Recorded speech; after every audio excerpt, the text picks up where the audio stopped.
Audiolibros en 15 minutos. Suscríbete al canal y explora un nuevo libro cada día.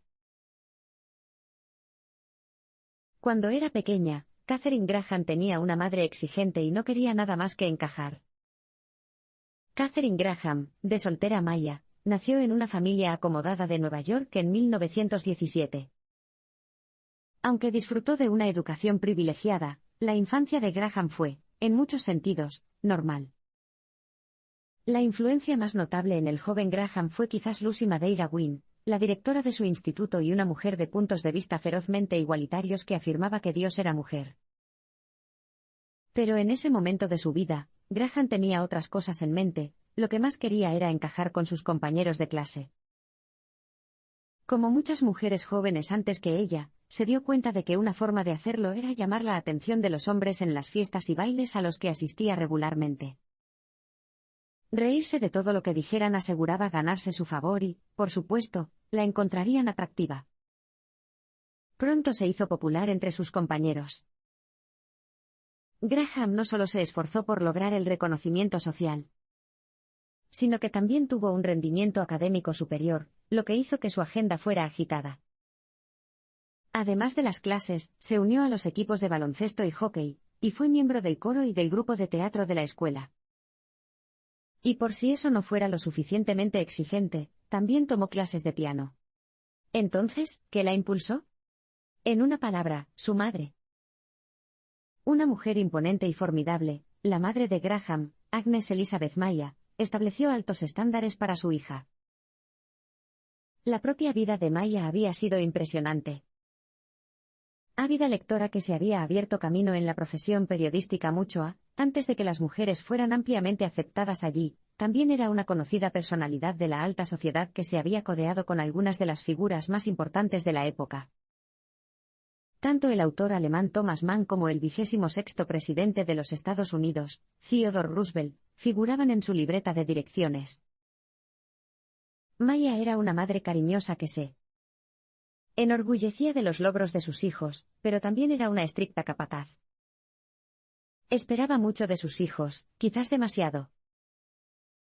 Tomemos como ejemplo el entusiasmo juvenil de Graham por la novela Los Tres Mosqueteros. ¿La respuesta de su madre al escuchar a su hija expresar su admiración por este clásico drama histórico? Nunca podría apreciarlo correctamente hasta que lo leyera en el francés original. Esa fue una actitud que se aplicó a todo lo que hizo Graham. Se esperaba que fuera popular entre sus compañeros de clase y la mejor de la clase. Con expectativas tan altas, Graham aprendió a ser económico con la verdad. Afirmó tener más amigos de los que realmente tenía e hizo todo lo posible para decir esta mentira piadosa cada vez que sus padres visitaban la escuela. El Post siguió prosperando con Graham hasta su jubilación en 1991. Las debilidades también pueden ser puntos fuertes. La falta de autoridad de Graham, y su confianza en las opiniones de quienes la rodeaban podrían haber socavado sus habilidades de liderazgo, pero tuvieron un efecto secundario importante: era una gran oyente y sabía cómo seguir los buenos consejos. Un buen ejemplo de ello es la relación de Graham con uno de los asesores financieros más importantes de su periódico tras el escándalo de Watergate. La reputación del periódico estaba por las nubes, y las cosas tampoco pintaban muy mal desde el punto de vista empresarial. El propio Post, Newsweek y las estaciones de televisión locales como WPLG, con sede en Miami, se mantuvieron estables. Pero Graham no pudo evitar preocuparse por el futuro del imperio empresarial que presidía. Por suerte, había un gurú financiero disponible para ayudar: Warren Buffett, un magnate de los negocios que había empezado a invertir en el periódico en 1973. Entonces, ¿qué recomendó Buffett? Comprar acciones. Si bien hoy en día es una práctica rutinaria, muy pocas empresas lo hacían en la década de 1970, y Buffett estaba muy por delante de la curva. A Graham le preocupaba que esto desviara fondos del crecimiento de la empresa, pero Buffett la convenció de que las rentabilidades a largo plazo serían altas dado que las acciones de la empresa estaban infravaloradas. Al final, tenía razón. Durante los siguientes 20 años, la empresa recompró alrededor de la mitad de sus acciones, lo que la dejó en una excelente posición de cara al futuro. Graham siguió dirigiendo el Washington Post hasta su jubilación en 1991. Había logrado mucho. Una década antes, con 64 años, había lanzado otra ambiciosa serie de reformas, que comenzó con la decisión de contratar a Dick Simmons como nuevo director ejecutivo. Trabajando juntos, Graham y Simmons lanzaron una nueva edición semanal nacional del periódico. Decisiones como esta impulsaron aún más las acciones de la empresa. A finales de la década de 1980, sus acciones se habían disparado hasta alcanzar los $300 cada una, mucho más que las de los periódicos rivales. Eso hizo que la jubilación fuera una decisión fácil. Graham abandonaba la empresa en buena forma para hacer frente a los desafíos del futuro. Y sabía que podía confiar en su sucesor, su hijo Donald. El primer trabajo de Graham en un periódico tuvo una curva de aprendizaje pronunciada, pero pronto comenzó a disfrutar de su trabajo. Si la madre de Graham había tenido una presencia demasiado dominante en sus primeros años de vida, su padre había estado ausente en gran medida. Ocupado por su propio trabajo, Eugene Maya tenía poco tiempo para sus hijos. Eso cambió cuando Graham fue a la Universidad de Chicago para estudiar historia en 1936. Durante los 2 años siguientes, se acercó mucho más a su padre como resultado de su correspondencia regular. Conocerse a través de cartas también plantó la semilla de una idea en sus mentes. Tanto la hija como el padre ahora se dieron cuenta de que Graham tenía el potencial de convertirse en periodista. Graham ya había conseguido un trabajo en un periódico al terminar sus estudios. Pero su padre había encontrado otro trabajo en el San Francisco News que parecía más adecuado. Ese fue el trabajo que aceptó después de graduarse. Tenía una curva de aprendizaje empinada. Sobre el papel, The News, como se conocía al periódico, se veía perfecto. Estaba llena de empleados jóvenes y la sala de redacción era un lugar relajado e informal, un escenario perfecto para aprender los entresijos. Pero también había inconvenientes. Aceptar el trabajo había significado mudarse por todo el país y establecerse en una ciudad completamente nueva. Cuando empezó, Graham no conocía a nadie ni en la oficina ni en San Francisco. Y aún estaba mojada detrás de las orejas. Al no saber prácticamente nada de la profesión periodística, lo único que Graham tenía para continuar era con sus limitadas habilidades de mecanografía. Todo resultó ser demasiado. Un par de días después de llegar, Graham le dijo a su padre entre lágrimas que quería dejar de fumar. Vino a visitarla y la convenció de que siguiera así. Afortunadamente, las cosas empezaron a cambiar y, muy pronto, comenzó a disfrutar de su trabajo. Cuanto más se acomodaba, mayores eran sus ambiciones. Había desarrollado un gusto por su nueva independencia lejos de su hogar y de su conocida e influyente familia. El anonimato que conllevaba estar en una ciudad desconocida también era una bendición. Entonces, ¿cuál era su papel en el periódico? Primero, a Graham se le encomendó la tarea de recibir llamadas de reporteros y tomar notas sobre lo que habían descubierto en el campo. Su primera misión verdadera llegó un poco más tarde, cuando le pidieron a Graham que se reuniera con las miembros más remilgadas y respetadas de la Unión de Mujeres Cristianas por la Templanza. Las mujeres se quejaban del deterioro de las normas morales en San Francisco, y el trabajo de Graham consistía en acompañarlas a zonas conocidas por su relación con la prostitución, el juego y el tráfico de drogas. Resultó ser una experiencia fructífera. Las notas y entrevistas que Graham recopiló durante su tiempo con las mujeres de la Unión por la Templanza le proporcionaron suficiente material para escribir su primer artículo publicado. A finales de la década de 1930, Graham se unió al Washington Post y comenzó a escribir editoriales. Al final de su estancia de 5 años en San Francisco, Graham decidió regresar a Chicago. Pero eso no significaba empezar de cero. Su padre, un inversor exitoso y un respetado funcionario público, había comprado el Washington Post en 1933 después de que el anterior propietario tuviera problemas de dinero. Maya había estado intentando comprar el periódico durante 5 años, y finalmente pudo hacer realidad su sueño cuando el periódico salió a subasta. Tras volver a vivir en Chicago, Graham se unió a la redacción del periódico en 1939. Aunque ahora era reportera profesional justo después de su paso por The News, a Graham le preocupaba unirse al periódico de su padre en el mismo puesto. La gente podría pensar que consiguió el trabajo como resultado de conexiones familiares, no de sus propios talentos.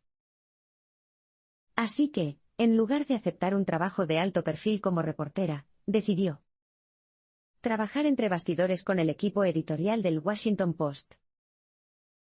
El mundo avanzaba rápidamente y los periódicos pronto se esforzaron por aclarar sus posiciones sobre los acontecimientos del día. Cuando Alemania invadió Polonia en septiembre de ese año, Graham y un colega editor fueron enviados a una conferencia de prensa con el presidente Franklin D. Roosevelt. El titular publicó una nota diplomática en la que afirmaba que trataría de mantener a los Estados Unidos fuera de otra guerra europea, al tiempo que insinuaba que no podía descartarse por completo su participación final. Esas dos posibilidades fueron la causa de muchas discusiones. Felix Morley, el editor del Post, insistió en que los Estados Unidos deberían evitar entrar en la guerra. Graham, su padre y la mayoría de los periodistas jóvenes del periódico estaban igualmente convencidos de que el país debía acudir en ayuda de sus aliados europeos. La grieta no se pudo arreglar.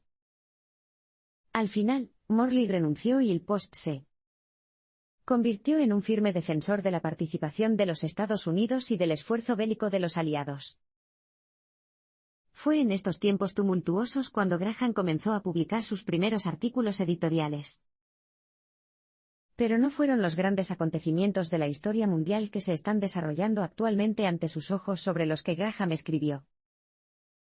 De hecho, inicialmente se le asignaron los llamados editoriales ligeros sobre temas como la inteligencia y la belleza, los cócteles y las famosas estrellas del béisbol. Sin embargo, incluso estos temas fueron un buen campo de pruebas para que la joven periodista desarrollara su propia voz única como escritora. Y también había otros temas. Graham pronto abordó temas como la música que los soldados estadounidenses escuchaban mientras estaban en servicio activo, y los nuevos roles de las mujeres que ahora se preparan para ayudar en el esfuerzo bélico en el frente interno. También había que escribir reseñas de libros. Uno de los libros que Graham reseñó fue Escape to Life, un relato de la vida de los alemanes exiliados escrito por los hijos de Thomas Mann, Klaus y Erika. El esposo de Graham se unió al Post en 1946 y rápidamente ascendió a la cima. La guerra fue un período lleno de acontecimientos en la vida de Graham. Conoció a su esposo Phil y, poco después, tuvo 2 hijos. Eso significaba un cambio. Ahora asumió un papel más doméstico, mientras que la carrera de su esposo tenía prioridad. Phil Graham siguió los pasos de su esposa y se unió al Post en 1946.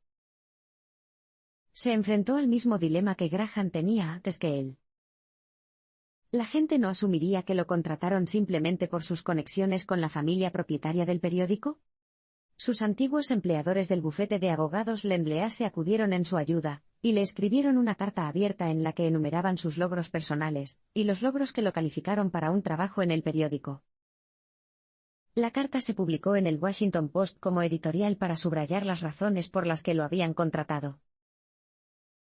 Phil disfrutó de un ascenso meteórico en el Post e inmediatamente fue nombrado editor asociado. El padre de Graham ya era anciano y necesitaba apoyo. Phil había llegado en un momento oportuno para proporcionárselo. Empezó a correr y trabajó horas extras junto a Eugene. Los 2 hombres coordinaron el Consejo de Publicidad, una organización en tiempos de guerra a la que se le habían encomendado la tarea de realizar campañas de información pública. También había cuestiones geopolíticas apremiantes que atender. Eugene y Phil trabajaron con el presidente Roosevelt para establecer el Comité de Emergencia contra el Hambre, una organización que reclutaba a países y benefactores individuales de todo el mundo para ayudar a aliviar la hambruna que asolaba la Europa de posguerra.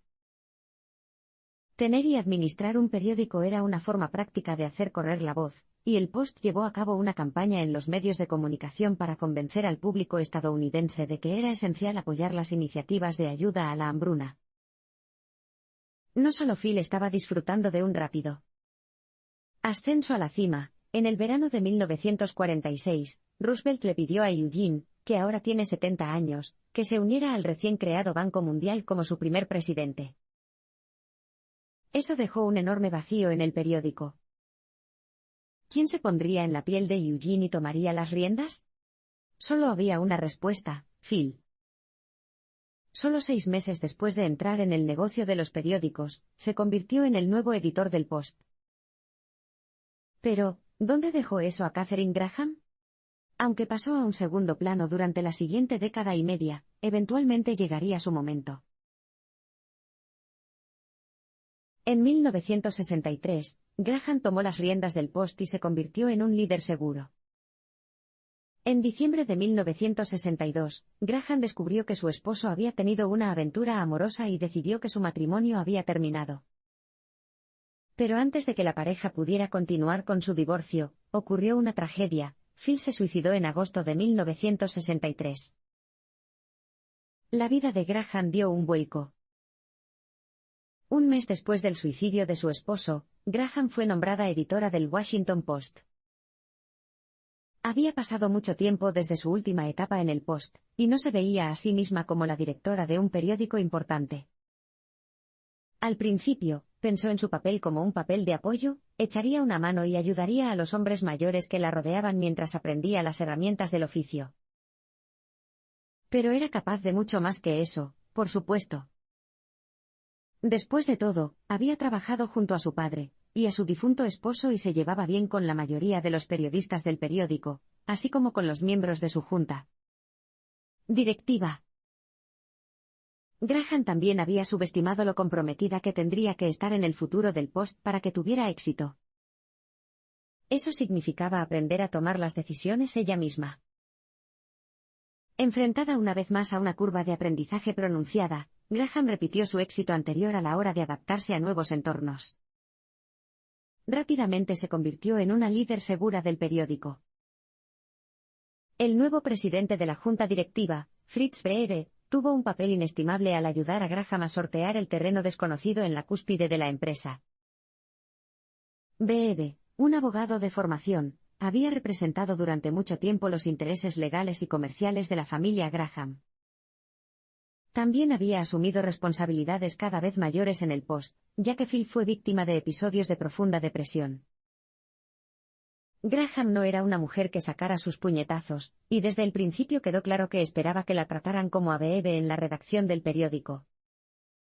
Trabajaría con él, no para él. Eso no era algo que pudiera darse por sentado. El mundo, y especialmente el mundo laboral, seguía siendo un lugar profundamente sexista a mediados de los 60. Sin embargo, Beebe estuvo de acuerdo, serían socios. El período de transición se facilitó gracias a la sólida posición de la empresa en el mercado. El Washington Post ya había comprado varios periódicos rivales, incluidos el Washington Times Herald y Newsweek, además de adquirir varias estaciones de televisión. Esa seguridad financiera y el apoyo de Beebe proporcionaron una base sólida sobre la que Graham pudo construir. Los viajes en avión a las reuniones con el emperador japonés, y los vuelos en helicóptero sobre las selvas de Vietnam fueron habituales en el nuevo cargo de Graham. Graham era ahora una personalidad importante en el mundo de las noticias y la comunicación, su vida estaba a punto de volverse mucho más emocionante. No solo tenía un trabajo que le encantaba, sino también la oportunidad de viajar por el mundo. Uno de sus primeros viajes importantes tuvo lugar en 1965. Viajando con Osborne Elliott, el editor de Newsweek, Graham se dirigió a Japón. Fue una visita memorable. Cuando partió hacia su próximo destino, se había convertido en la primera mujer occidental a la que se le concedió una audiencia con el emperador de Japón.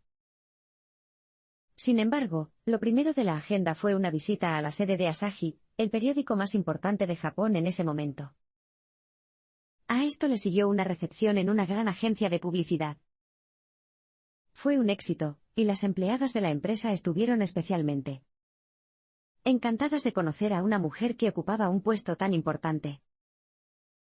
La reunión con el emperador tuvo lugar el 1 de febrero, y fue la primera vez que se invitó a una mujer a reunirse con él como invitada principal. Fue una conversación difícil y tensa traducida por intérpretes. La reunión llegó a un abrupto final cuando la pareja imperial se levantó para marcharse. Lo que siguió fue un momento incómodo cuando los visitantes occidentales intentaron estrechar la mano del emperador y su esposa. Graham viviría experiencias más memorables en el próximo país que visitara, Vietnam. Allí hizo un recorrido en helicóptero con puertas abiertas por el país devastado por la guerra, lo que no es precisamente ideal para alguien que sufría de miedo a las alturas. Pero Graham puso cara de valiente y abordó el helicóptero, que no se diseñó pensando en la comodidad de los pasajeros. Sentada en un banco paralelo a los paneles laterales, con los pies apoyados en el borde mismo del marco, contempló una caída escarpada. Por aterrador que fuera el viaje en sí, resultó ser una experiencia útil. Graham obtuvo información importante sobre el conflicto en curso entre el Vietcong y sus adversarios estadounidenses. Su curiosidad se había despertado y más tarde regresaría al país para visitar varias veces las bases del ejército durante los años restantes de la guerra. Ese era su instinto de periodista, sabía que no había mejor manera de conocer los hechos sobre el terreno que ir allí ella misma. La influencia de Graham creció una vez que comenzó a hacer sus propios cambios en la forma en que operaba el Post. A Graham le encantaba el Washington Post. Pero no fue un amor ciego. Al igual que sus amigos y colegas, que criticaban cada vez más el enfoque anticuado y conservador del periódico, se dio cuenta de que el periódico necesitaba una reorganización. Era 1969. La sociedad estaba cambiando, al igual que las ideas de la gente, había llegado el momento de una reforma. Entonces, ¿qué había que hacer? Para empezar, estaba la cuestión del personal. El editor gerente en ejercicio era Al Friendly, que estaba envejeciendo. Eso no era necesariamente un problema, pero lo que sí era un problema era su idea de cómo debía funcionar un periódico.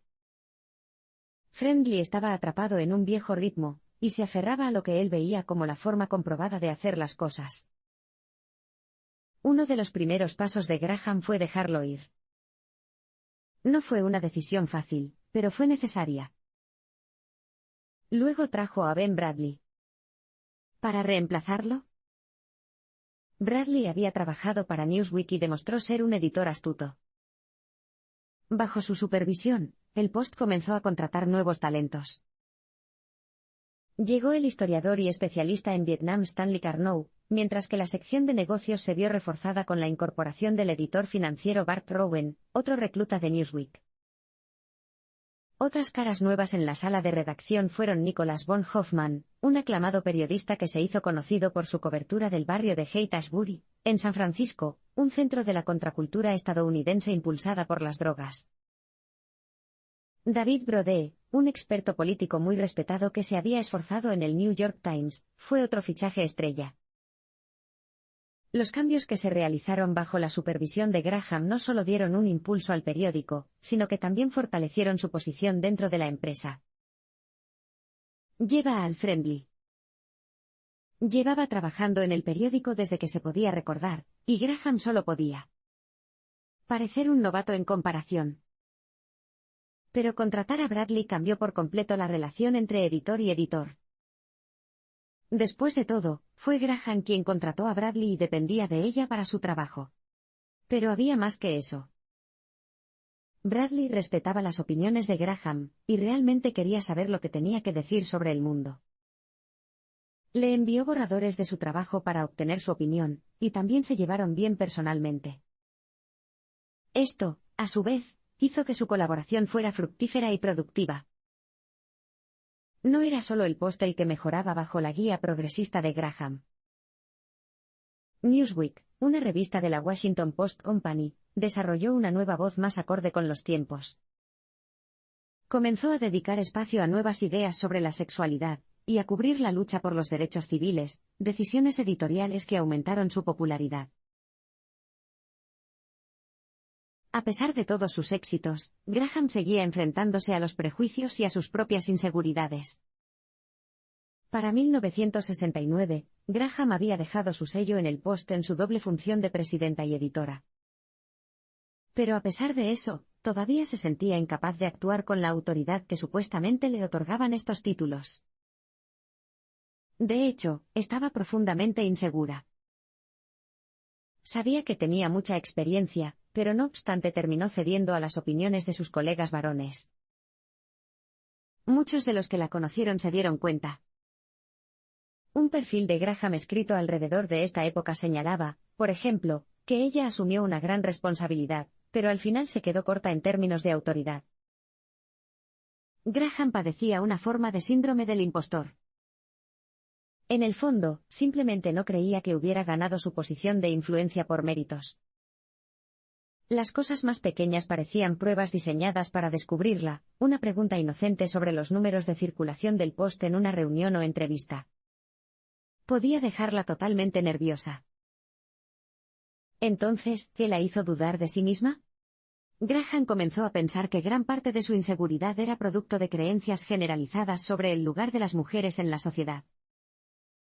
Muchos argumentaron entonces que las mujeres simplemente no pertenecían al lugar de trabajo, su función adecuada era la de amas de casa y cuidadoras.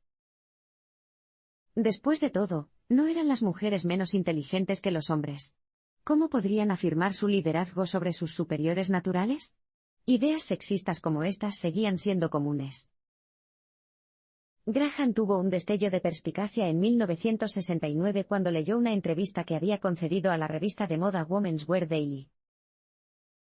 Al revisar la transcripción de la entrevista, en la que afirmaba que nunca le daría a una mujer un puesto ejecutivo, y que basaba sus decisiones en lo que decían los hombres que la rodeaban, se dio cuenta de que ella misma había internalizado esas ideas. Las amigas de Graham se sorprendieron al leerla hacer estas declaraciones y, como resultado, la criticaron. Con el tiempo, gradualmente comenzó a cambiar su posición. En la década de 1970, era una entusiasta defensora de una mayor conciencia de las cuestiones de igualdad entre hombres y mujeres.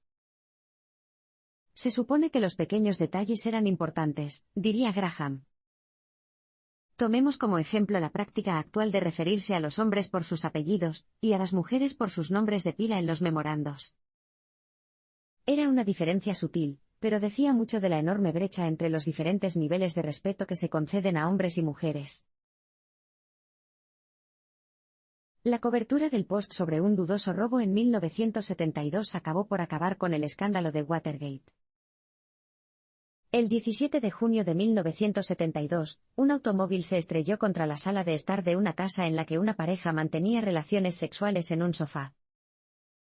Cualquier otro día, ese podría haber sido el hecho más escandaloso que haya salido en las noticias. Pero ese verano se desató otro escándalo mucho mayor. El Washington Post había empezado a investigar un dudoso allanamiento que había tenido lugar en el patio trasero del periódico. 5 ladrones habían sido sorprendidos infraganti cuando intentaban entrar por la fuerza en la sede del Comité Nacional Demócrata en el complejo Watergate. El presidente Richard Nixon estaba en Florida cuando se conoció la noticia de los arrestos. La administración actuó rápidamente para negar cualquier participación en el asunto. Pero para el Post, algo olía mal. El periódico envió a su veterano reportero policial Al Lewis al lugar de los hechos para dar seguimiento a la historia. Ese fue el primer acto de un drama que culminaría con una primicia histórica.